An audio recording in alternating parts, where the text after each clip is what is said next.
காட்டிற்கு செல்வது, காட்டிலே இருக்கக்கூடிய மிருகங்களை வேட்டையாடுவது, வேட்டையாடிய மாமிசத்தை, பச்சை மாமிசத்தை எடுத்துக்கொண்டு வந்து அங்கே இருக்கக்கூடிய காட்டிலே இருக்கக்கூடிய லிங்கத்தின் மீது வைத்து பூஜை செய்வது வழக்கம். இது இப்படியே போயினே இருக்கு.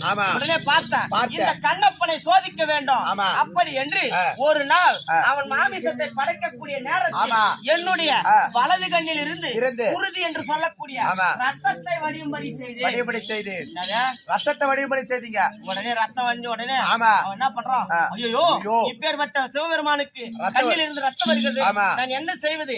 அப்படி என்று பக்தியின் காரணமாக ஒன்றும் புரியாமல் தன்னுடைய அம்பராதோனியில் இருக்கக்கூடிய அம்பை எடுத்து தன்னுடைய வலது கண்ணை எடுத்து வலது கண்ணை எடுத்து எனக்கு பொருத்தினான். இவன் இப்பேற்பட்டாளா?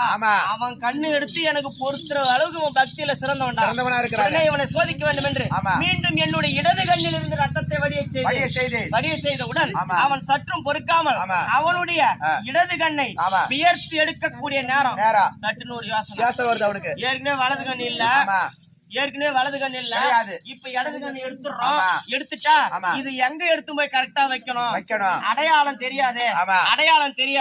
அப்படி என்பதற்காக அடையாளத்திற்காக தான் பாதக்குரடு என்று சொல்லக்கூடிய செருப்பு, இந்த செருப்பு காலோடு காலை தூக்கி என்னுடைய இடது கண்ணில தூக்கி வச்சான். இடது கண்ணில தூக்கி வச்சு அவனுடைய கண்ணை பெயர்த்து எனக்கு பொருத்தினான்.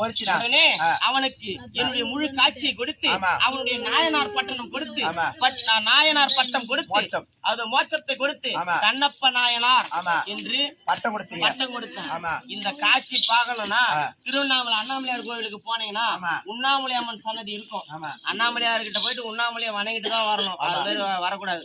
உண்ணாமலை அம்மனை வணங்கி வெளியே வந்தீங்கன்னா அப்படியே உண்ணாமலை அம்மன் கோபுரத்துக்கு நேரா ஒரு கோவில் இருக்கும். அந்த கோவில் கோபுரத்துல இந்த காட்சி வடிவமைக்கப்பட்டிருக்கும். விருப்பப்பட்டவங்க பாருங்க. அதனால எனக்கு பேரு செருப்பால் அடிப்பட்டு சரிங்க. இதுக்கு வீண் வாத வேண்டாம். இருக்கக்கூடிய கைலாயத்திலே இருக்கலாம்.